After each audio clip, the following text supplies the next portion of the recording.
This is Business Decoded podcast with Ronnie Spellman. An informal chats with top business moguls as they share their stories of failure and success in a fun and relaxed way. Get entertained, educated, and unlock the secrets to success.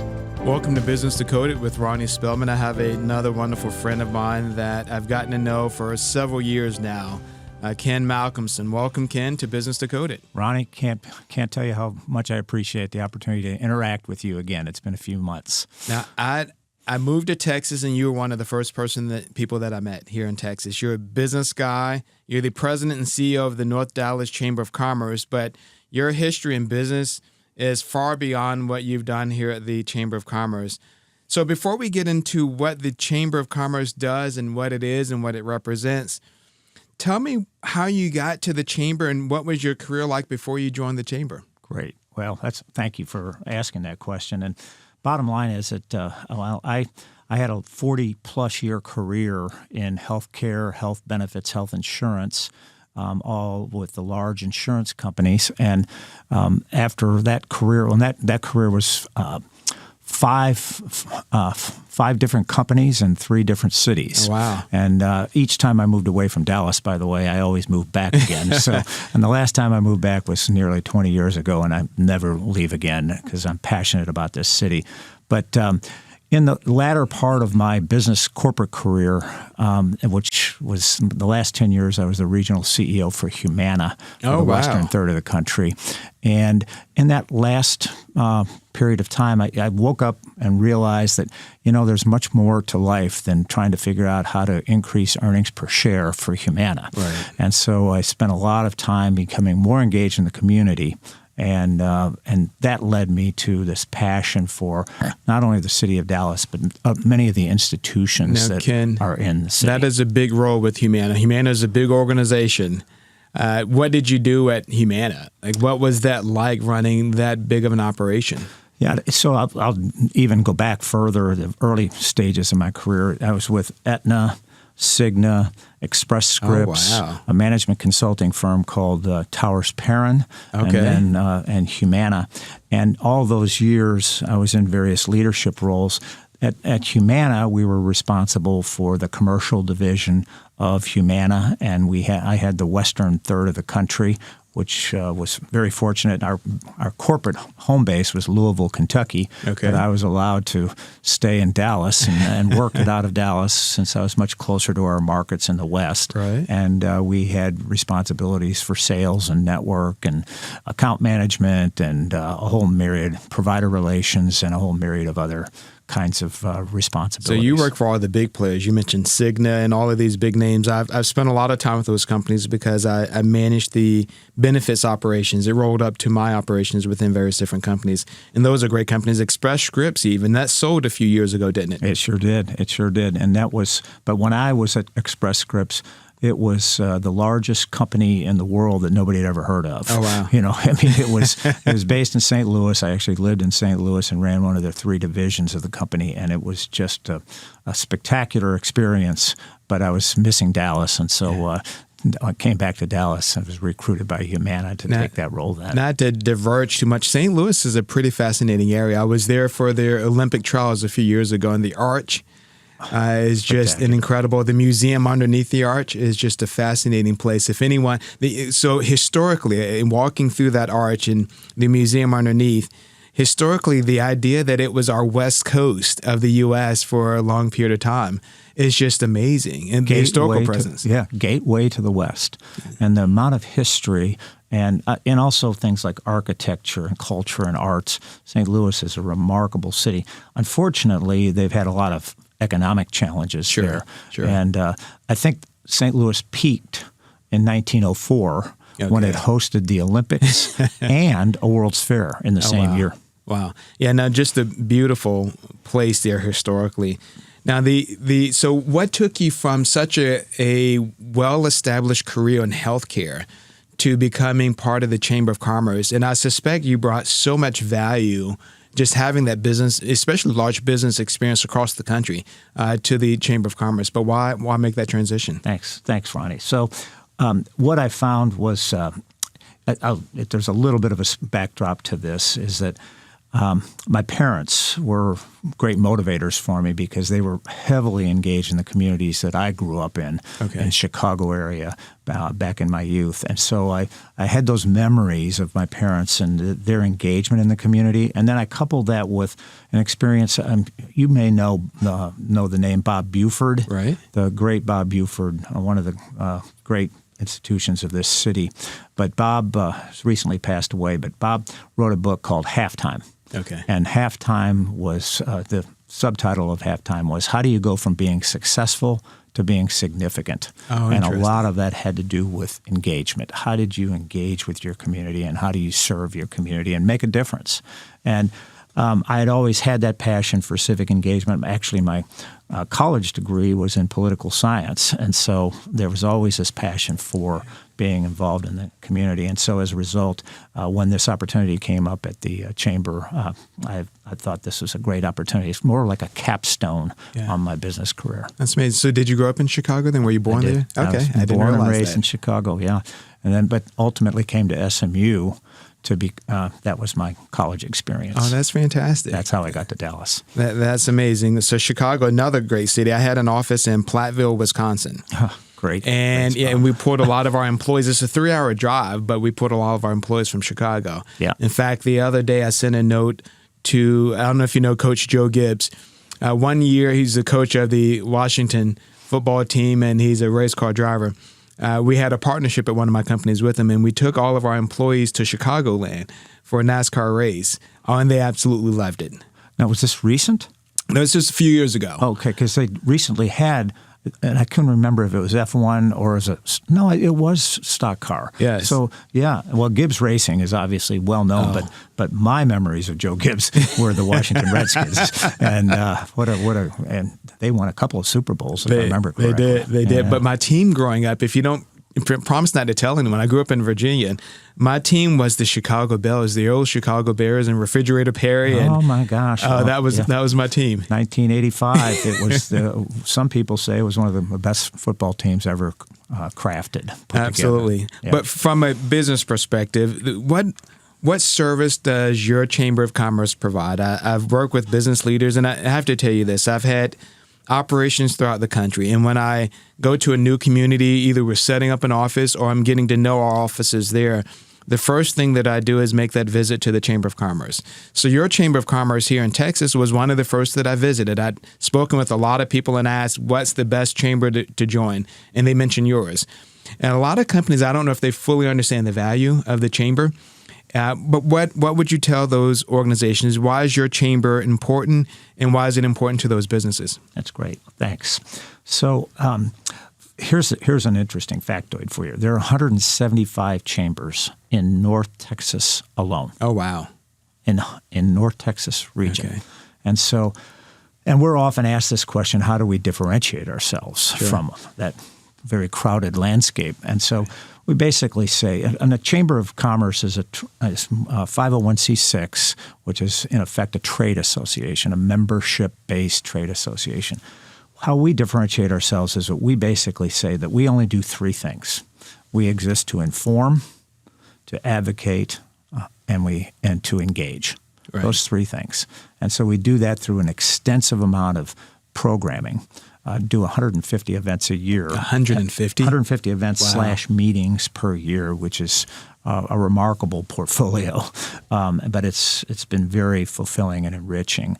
That's the inform part of it. The advocate part of it is we take very aggressive positions on pro-business issues at all levels of government, municipal, state, and federal levels of government. And so that means that we have to, the third part of the portfolio is engage. Yeah. And so we have to engage not only within ourselves with the quote networking part of our relationships, but also just as important is we need to maintain relationships, strong relationships with all of our elected officials. Right. And so and that way, if Ronnie Spellman called me and said, hey, can you introduce me to Congressman Colin Allred? I've got an issue I need to deal with. Right. Our answer to that would be, well, yes, of course we can, because that's our job. That's what we do.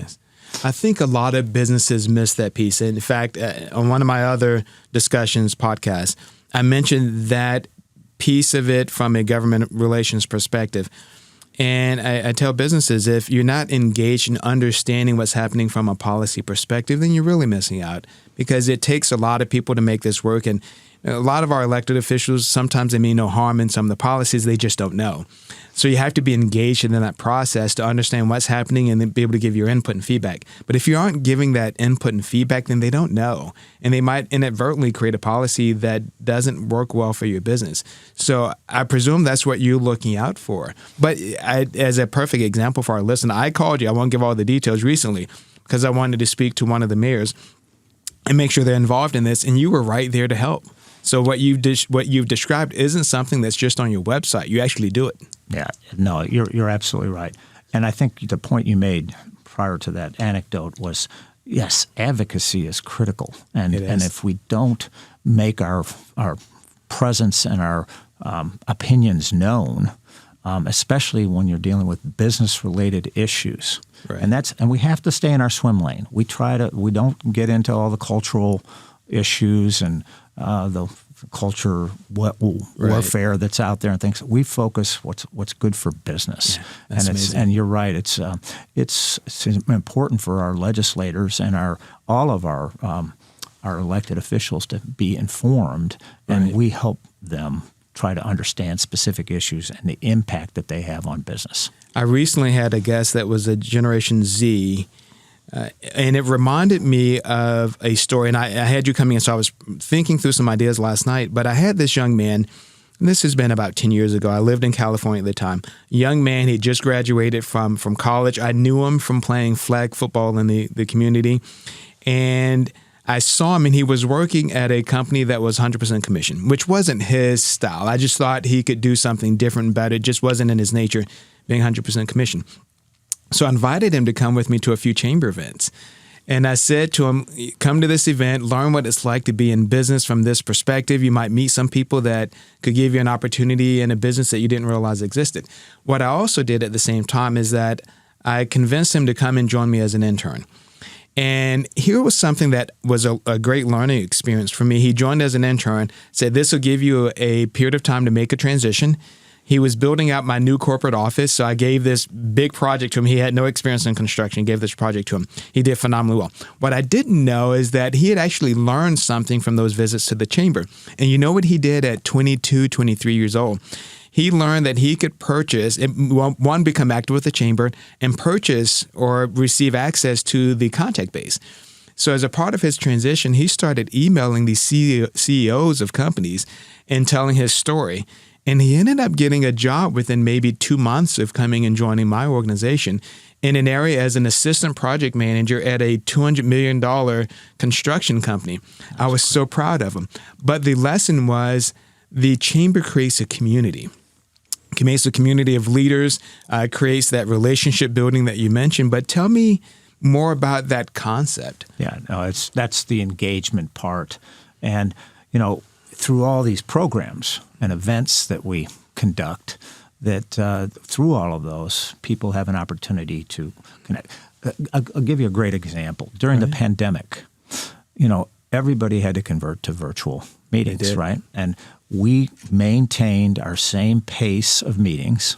I mean, we'd never step back from that. It was the same pace. We just converted them to virtual. But the big challenge was, how do we make sure the people remain connected? And so if we had a meeting, let's say at noon, our phone lines would open at 11:15. Right. And if it ended at 1, they'd stay open until 1:30. Right. And the number of people that would stay on or come on early just to simply network. It was really great to see that. People were yearning for those kinds of opportunities. Now we're back to doing the business we've always been doing, and now it just happens to be in person, and it has a profound impact on people's not only being more informed, but being more engaged. Now, I believe there is a healthy mix of small businesses and large businesses. Can you walk through? So when I think about the podcast and the people we're reaching this huge spectrum of people that might be new into business, and they're trying to figure out how do they build partnerships, how do they learn different ways to run a business. And then you have those more mature business leaders that are just looking for ways to manage differently. But what would you say about that mix in large versus small? I think some people think it's only made of large companies. Right. Others might think it's made of only retail. But what can you tell our listener about your company mix? Well, we have a much different price point than some other chambers. It's much easier to get engaged in our chamber from a cost perspective. But we have a 70-person board, believe it or not. 70 people. It's a large board. Yeah, it's a huge board. And of that board consists of major corporate entities like Southwest Airlines and Texas Instruments and Atmos and Encore and all those big companies. But it also has all these major banks, law firms, engineering and design firms, all the largest integrated healthcare systems. All of them are represented on our board, and they are large. There's no question about it. However, the primary beneficiaries of the revenue that's produced from our board members are primarily small and middle market companies. Okay. And so it's been a very nice bifurcated model that really is we think promoted business in general, but it really does a nice job of bringing up small and middle market companies and allowing them to have exposure to things that they normally wouldn't have had. And that's amazing. I always hear back from small businesses, is it worth the money you spend? So for a small business, $300 a year might be huge, but the value you get is just impactful.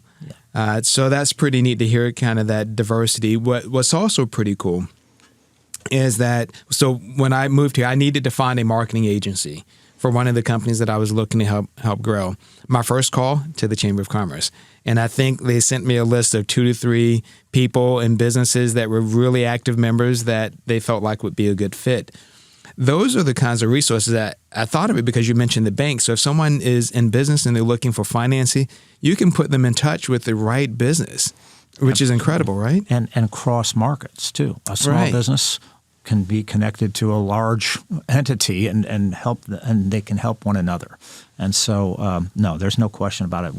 We think our model has worked really, really well over time. And a couple of things, though, Ronnie, you should be aware of is that one is geographically, we minimize the word North in our name. It's been part of our name for 70 years, and we just celebrated our 70th anniversary. And it will always be part of our legacy. Right. But we focus on what's good for all of Dallas. Okay. The city of Dallas, Dallas County, to ensure that we have a place that people can really thrive in. And so we spend a lot of time on things like the North-South Divide in Dallas and bringing up the southern sector and just focused on really the important things that we consider in the community. So that's one thing. And the other thing that we really spend a lot of time on is we have a mantra that we say, autonomy is the enemy. Right. And so we focus a lot on partnerships and collaborations. Very nice. And in order to not only be more efficient in how we all deliver our services, but we amplify our voices. Now, I would love for you to tell us about those 150 events, but you just made me think of something else. And when you spoke about the geography piece, your building was destroyed in 2019 by a tornado. Walk me through what happened. It took a few years. I think you ended up selling the land. I forget the logistics and details on it, and then you moved to a different location. But that tornado impacted the area significantly. Presumably, it impacted a lot of your businesses. But first, tell me about the impact to your operation directly, and then maybe the impact to other businesses and what you saw. Yeah, well, it was a fascinating phenomena. It was fascinating is that we purchased the land that our building was on in 1979. Oh, wow! And so we'd owned that land. It was at the southwest quadrant of Preston and Royal. Okay, very nice piece of real estate.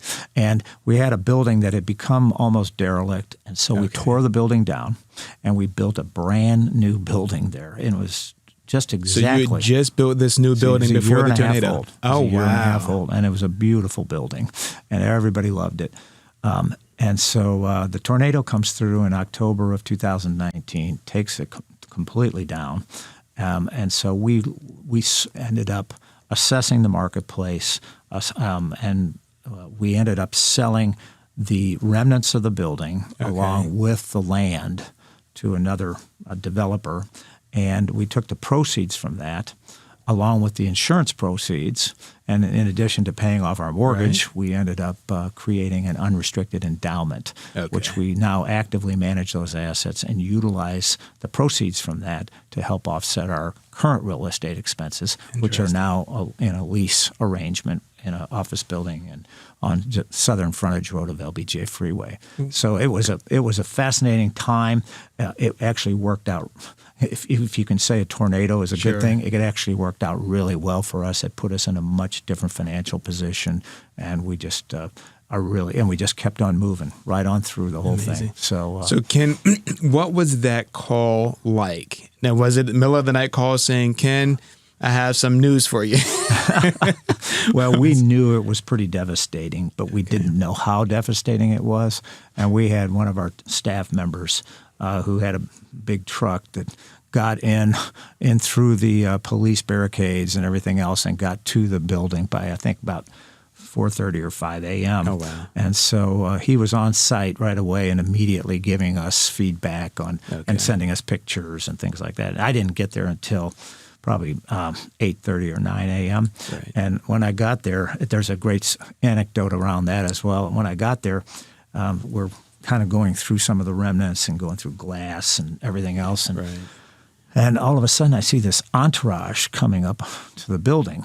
And it was a couple of police officers and turns out it was the mayor and his staff and several of his staff members. Sure. And they were just surveying what was going on. And he stopped and he said, Officers, look at that man over there. He's looting that building right now. And he was pointing at me, of course. So the bottom line is they made good fun of me that day, and it was well deserved. So the intriguing part about it is, so you lost your building, totally destroyed, and then a few months later, COVID came. So you're in the middle of having no building, right? Having to relocate your staff and your team and keep operations going. And then the world shuts down on you. I can't imagine having both of those occur at the same time. I don't know if you have any insight on it. Yeah, but absolutely. It was another silver lining. Right. And the other silver lining was starting in October of 19, we were already working remotely. Wow. And so our staff was very used to being in a remote environment. We had already gotten up to speed with the nascent era of Zoom. Right. And now, of course, we were still doing all of our meetings in person. Right. But we were basically going out to our board members and saying, can we use your space for this meeting or that meeting? And but we were very adept at that. And so when we made the transition to a virtual world during the pandemic, it was very easy for us. And to the point where we were pretty advanced. I don't know if you or your listeners know of a IT platform called Remo. Okay. But Remo we learned about Remo where you basically, it replicates a hotel ballroom. Oh, wow. But on a screen. Right. And you basically, so we would go to our annual meeting and people would sit at their table and you could actually interface with the people at the table. Yeah. And then if you decided you want to move to another table, you can go talk to people at that table. And so I remember that. Do you remember that? I do. Yeah. I do. So, I thought it was really creative. Yeah. And so we did a lot of our bigger conferences using Remo, in addition to obviously being very adept at Zoom and Microsoft Teams. And you talk about silver linings. I suspect, not to diverge too much, but I suspect that the idea of you having to rotate between your different businesses for meetings actually builds a better bond with them, by accident. And it also gives you greater exposure to what our businesses are doing. Right. And it allows them an opportunity to do a tour of their facility and let people see what they do. So, yes, it was a fascinating time, but it was only about 4 months. Okay. And then the pandemic came in. Right. And then we were virtual at that point. But when we came back, we already had our new space in place. It was remarkably coincidental that we were basically – it was April of 2020. 21, April of 21. And by then, people were starting to feel pretty comfortable about being in person. And so I remember vividly, it was April 15th of 2021, and we had relatively new Congresswoman Beth Van Dyne come and speak at our chamber on that day, and that was our very first event in our new space. That's pretty neat. Now, I want to come back to the events in our next program, if you don't mind. You mentioned in our casual conversation about a sports event that you had recently, and so I'd love to come back to that in the next program. But I know that you personally are also very active in the community. You mentioned some of it before, but I'd love for our listener to hear not only are you trying to promote business, but the idea of giving back to the community is something that you actually believe in. You're not just saying it. Tell us about some of your volunteer work. In fact, one of the times I saw you, it was about a year ago, I saw you volunteering at a golf event, which was a lot of fun. Right. I thought, there's Ken, and I went over and distracted you for a few minutes. But you're doing a lot in the community, more than just helping businesses. Well, thank you, Ronnie. It is a passion of mine. And I think it's also, if you think about it, in these roles that we play in the nonprofit community, it actually helps you from a business perspective too. So some of the things that I'm really involved in and am passionate about is I'm the current chair of the board of the Y of Metro Dallas. Oh, wow. And that's a remarkable institution with 17 branches and multiple camps and serving 200,000 plus people a year. So it's a great program. I also serve on the board of Workforce Solutions of Greater Dallas, which you and I have run into each other from things there. And that's a mayoral appointment, and it's basically taking dollars that are sent to us from the Texas Workforce Commission to help remove obstacles to employment. Now, before you move on from the YMCA, growing up, the YMCA played a huge important in my life. I remember going to the summer camps and the lock-ins as a kid, and it just left a major impression. And you have a lot of facilities, it sounds like, that roll up to this operation. If you don't mind, just take a moment to tell us more about the impact that it has had. You mentioned it, but I don't want people to miss that opportunity and the impact on the community. Thank you. Well, thanks for the opportunity to talk about it. So as I mentioned, over 200,000 people served. Here's the most interesting part of that. 2/3 of those people never stepped foot in one of our branches. Okay. So in other words, we 2/3. have all of these services that we provide that are outside of the walls of our YMCAs. Amazing. Things like child care, and we have youth and government programs, we have adventure guides, we have sports programs that might not be within the walls of these branches. But our branches are our soul of the organization. Like I said, 17 of them. It's a $70 million nonprofit. Oh, wow. And we have over 220 full-time employees and about 2,000 part-time employees. Oh, gosh. So it's quite an enterprise, and we're just very fortunate to be able to satisfy a very important mission in this community. And what's intriguing about it, as I look at it from a business perspective, I moved an office here from Wisconsin in around 2014, and we completed a national search using CBRE. We used their data and analytics to try to find a place that had a good workforce for us. And you know this because you're on the chamber side, so you're telling the story of why this area to other businesses that might move in. But the education piece is always critical when companies are looking at moving in. You mentioned the child care.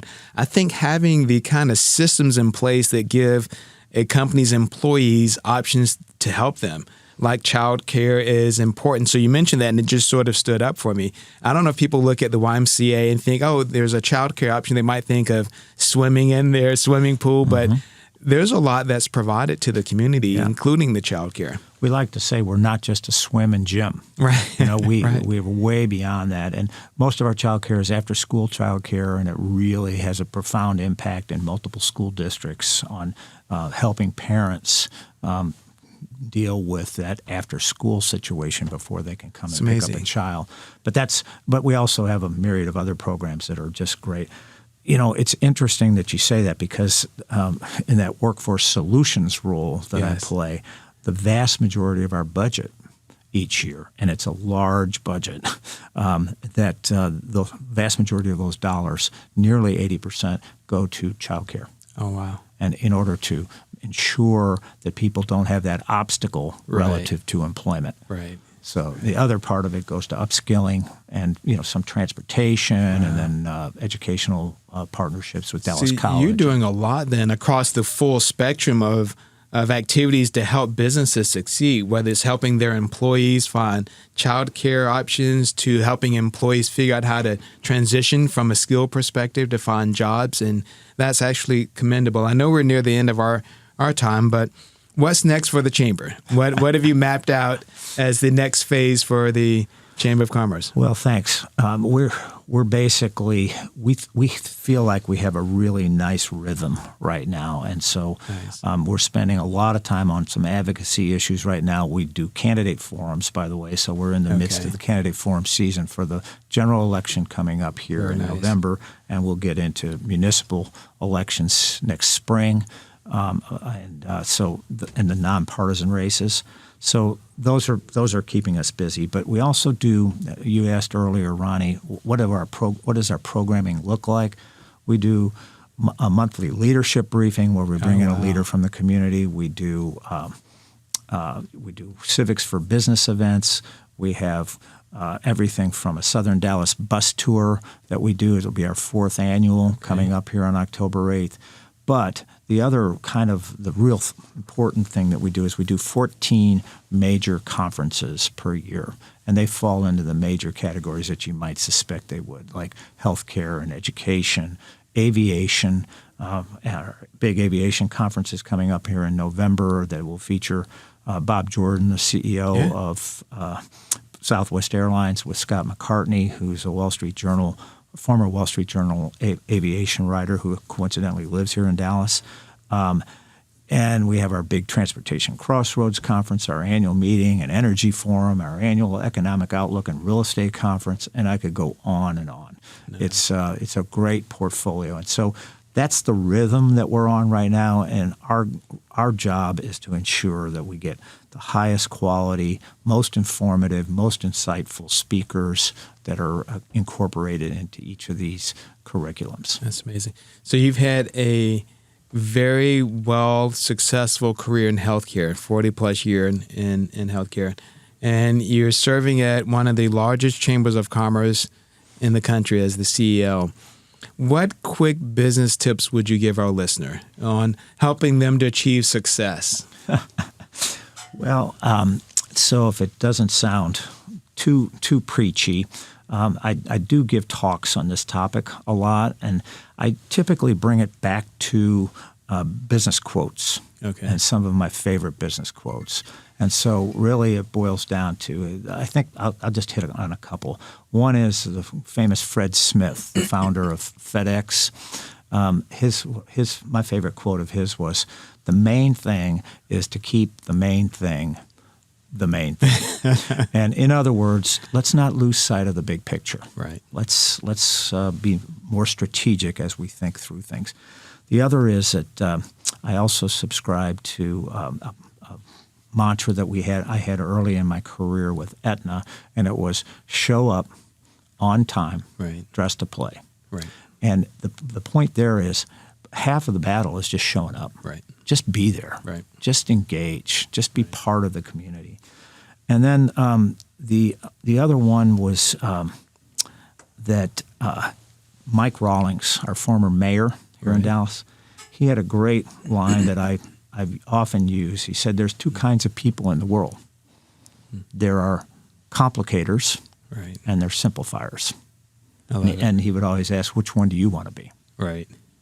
So those are some of the things that I always try to live by and live to. And so I could go on and on. I have a myriad of those, but those are some of the things that I think about. Great insight. My business Decoded tip to the people listening is go join the Chamber of Commerce. Wow. There's a lot of knowledge and insight and support that you receive in being part of the Chamber of Commerce. So. Ken, it's a pleasure having you. We'll have to have you back again. I appreciate you taking the time to come visit with us. Real privilege, Ronnie. It's great to see you. Great. Thank you for joining us on Business Decoded with Ronnie Spellman. Thank you for listening to Business Decoded podcast with Ronnie Spellman. Please be sure to subscribe and share and stay tuned for more incredible Business Decoded episodes.